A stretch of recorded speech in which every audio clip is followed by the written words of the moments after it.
In today's video, I'm going to teach you how to use virtual backgrounds in Zoom. If you've ever wanted a cleaner, more professional look on your calls, or simply to hide a messy room, Zoom's virtual background feature makes that easy. We'll walk through it in a calm, simple way so you can set it up in seconds, even if you've never touched the setting before. Start while you're already in a Zoom call. Look along the bottom toolbar for the video button. Right next to it, you'll see a small caret icon, the little upward pointing arrow. Click that arrow. This opens a quick menu with options related to your camera. From that menu, choose Video and Effect Settings. This takes you into the panel where Zoom keeps all the controls for how you look on screen. Inside the Settings window, find the section labeled Virtual Backgrounds.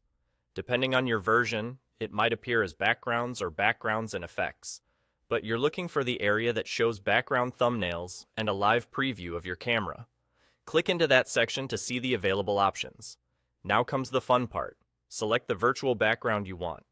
As soon as you click one, it will appear behind you automatically in the preview and in your live call. Zoom will do its best to separate you from your real surroundings and replace the background in real time. The first time you try this, Zoom may take a moment to download required resources, so give it a second if you see a brief delay. A few quick tips to help it look its best. Good. Even lighting on your face makes the edges cleaner and reduces flicker around your hair and shoulders. Try not to wear the same color as the wall or background behind you. Contrast helps Zoom distinguish you from the scene. Sit a comfortable distance from your camera, centered in the frame, and avoid fast movements, which can cause brief blur.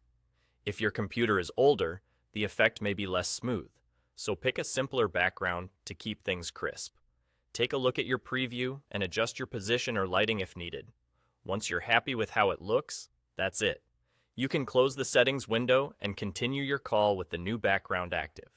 At any time during the meeting, you can return to the same caret menu and setting to switch to a different background or turn it off.